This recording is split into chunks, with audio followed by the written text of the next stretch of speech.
Okay, so here's a scenario when this client actually has a booking form or any form in this matter, and they want to redirect it to a page. They want to redirect it to a specific portal, public page. And so that public page is going to be what we create right now, as well as how we're going to have this redirected. This is not like a normal use case, but we do love the fact that you're able to utilize any form that you have and you can go ahead and just redirect it simply. All right. So the first thing you want to know is that when you're doing this, you want to first identify the type of form. And the form that we're identifying in this case is going to be a booking form. So I want to check the link and embed settings to make sure that once I do this submission options, that it allows me to do the disable and redirect. That is what we're doing. So once they book, they'll get the disable and redirect. At a default, they always get this notification here, which is not necessarily like anything custom. You can default customize this, but at this level, they want this to go away and they want to see a redirect space.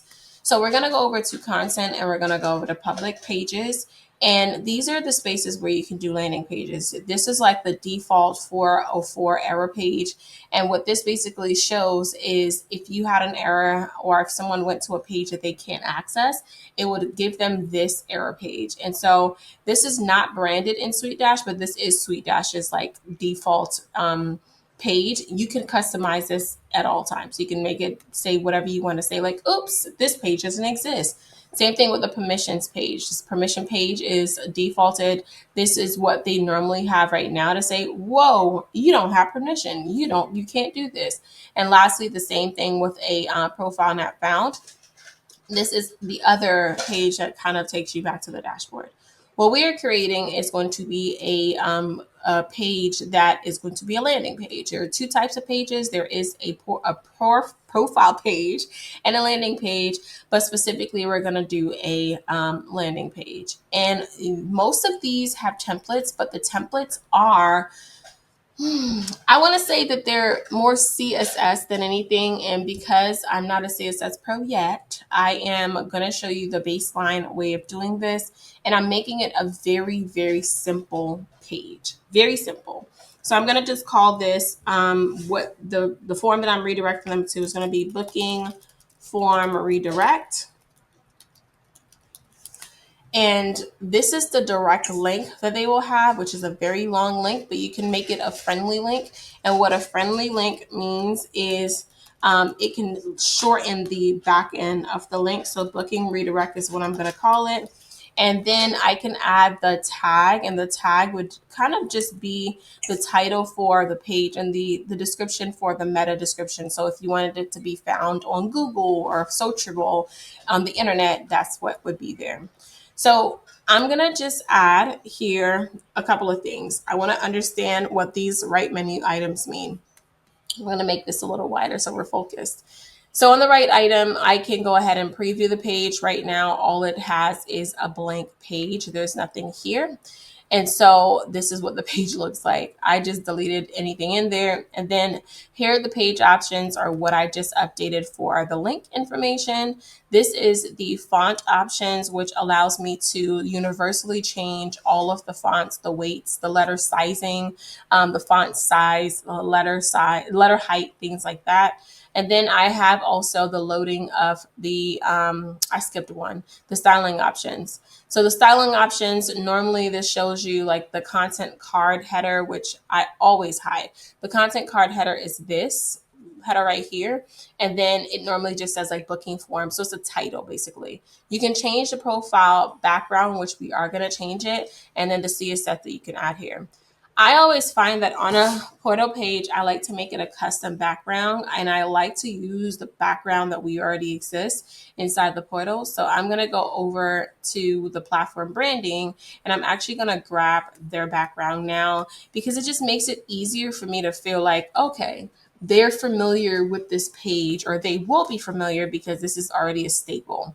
So I can just simply save it, but I'm going to just save it to my downloads. And I'm going to come back here now and I'm going to go back to the styling, go to change background, and I'm going to put it to an image. Here I can select the image for both dark mode and for the regular, I guess not dark mode. So then I'm going to hit save. You can also do a cool thing of adding a texture to it. I don't like it. I don't like the textures. So I just stay with the background. But the textures are pretty cool if you have like an idea of what you want to make.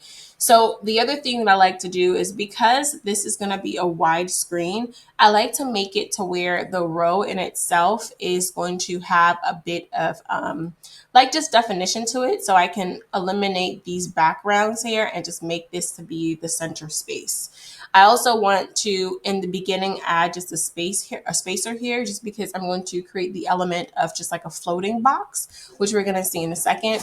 And so with that being said, I also want to add their logo. I normally use a text block actually for their logo because I think it's just the easiest thing to do. And I will show you why I do that, because with the images, they're already all the logos that exist. So I just click one and I can do the things of centering it and then hitting save. So now it's centered. And because I added the space here, it's already going to be a beautiful like distance. And I'm just going to add a space at the second part too. So I want to show you what this looks like so far. You can see now it's currently with the background. There is no border yet. I'm going to create that in a second. But you can see that there's the logo. So we've created that alignment right here, right? So I can do two things. I can leave this single-handedly by itself, and I can create another row by duplicating the row. And now in this section, I'm going to make the box because I like the idea of having it floating. So in this section, in this column, I'm going to click on the column section. I'm going to put the background to white, but I'm going to make it a little bit of a less of a transparent space. And so now what I'm going to do, just for the sake of you seeing what it will look like, I'm going to add a whole lot of space here and show you what it will look like in this space. So you can see now there is like a space that has this hovering box. It's really like an element of, oh, there's stuff that goes here, but the actual logo is at the top. So here I'm going to then change this change this enormous space, and I'm going to actually put the text that I want to here. So let me add that text. All right, so I have the text, and I'm going to add in between these two spaces a text block. So I'm going to put the text block there, and I'm going to add the details that I have. I'm not going to modify the words and the sizing yet. I'm going to show you what it will look like first and how it positions. So you can see that it added at the bottom of, or at the top of the whatchamacallit. Okay. So I put it there in between it, and I'm going to save it and preview it so you can see what it does now. So it's a little bit too light. It doesn't really represent the way I want to. And I really want the box to be a little bit tighter. So what I'm going to show you how to do is, one, I want to change the column so that it actually looks a little darker. And probably right about here. So I'm going to check that first. That looks better. Still a little bit of a illusion, but that looks better. And I do think that I want to make it tighter, but I don't want the box to be, well, I can make the box smaller. So at this column level, you have the ability to tighten the actual content. So I can do 50-50 here. And what this does is just makes the inside of the content a little bit tighter. And so if I did that, it will adjust it a little bit tighter here. And if I preview it on any screen, you can see what it looks like. So from a tablet, it has that tighter view. From this screen, it has that tighter view. So I like this at this scale, in the spacing. The other thing though is I'm really, I don't know if I'm anal, but I am anal about just how spacing looks on a space. So I think this one is set to 30, but somehow, sometimes these don't always even out. So I'm going to put it at 50, and I'm going to look back at it now, and I'm sure that it'll be evened out. So it just looks even to me. And so what I've done is I've just added that, that space at the top. I'm leaving this how it looks. And then all I'm going to do now, because a lot of times people don't really know what to do, I'm still going to add an element of action. So a call to action that says, visit our website, right? And so what this can do is it can allow them to be redirected to his website. I gotta go get his website link really quick. Copy link. And I always like making big boxes, but the only thing about big boxes that I don't necessarily like right now is that the big boxes does cause a bit of an issue when it comes to the wording on the inside. Unfortunately, I can't make that specific word bigger. There is CSS to do it, but I told you guys that's not my jam. So it looked like I had two. Oh no, it wasn't. Okay. So they can visit back the website, but honestly, I really think it would be better to be at the left. And remember that my content was at 50. And so I want to make sure that it kind of collapses or gets to that space of just like making it even. Oh, I'm doing the content instead of the actual, the content doesn't matter. I need to put that back at 15. It's actual this, the margin. And the margin is too darn far. I think I need to do it at like 15. Let's see. All right, so 10. 10 is going to work. Sometimes it's a plug and play. Sometimes I get it on the right on the first try, but 10. So 10 is where it is, and I think I really want to pull it up a little bit more. So I'm going to remove the margin at the top so it's a little tighter, and I'm just going to preview that so you guys can see what that looks like, right? I think this looks perfect. So the next thing I'm going to actually do is go ahead now, and I'm going to link it to the form that I need to link it to. So I've completely set that one up, and I'm going to now grab again that link, which is this direct link here. And I'm going to go back over to the form that I have already set up that I need to link it to. And I'm going to go over to link and embed. And simply all I would do is go down to submissions, click on disable, and type in the redirect URL. And once I do that, I hit save. All right, let's go and actually test this out together because I think it just makes sense for you to see it live. I like seeing things live. So let's look at this from a perspective of how will this work in real time. So if someone comes on, they're booking, and they go ahead and they say, yep, this is me. Then they go ahead now and they're putting their information in.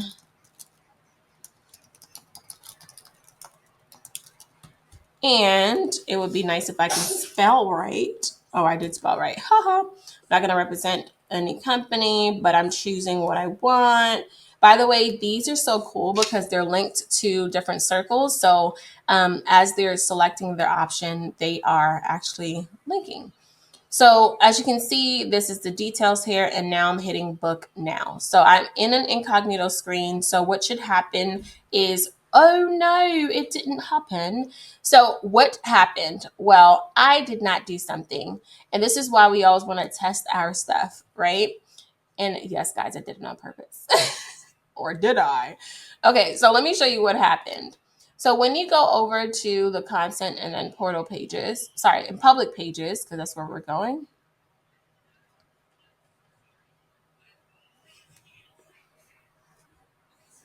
You want to notice that this bad boy is in a draft. It is not published. And so you want to go ahead and edit that baby again. And you want to do the one important key defined factor, which is make sure to hit that publish button. Once you hit that publish button, now it shall work. Let me go ahead and cancel that appointment. Oh, I'll cancel it in a second because we're going to retest this. And I have it open. And that's what would have popped up. I just hit the back button. That's what would have popped up after I went ahead and booked. But I'm going to book again so you guys can see.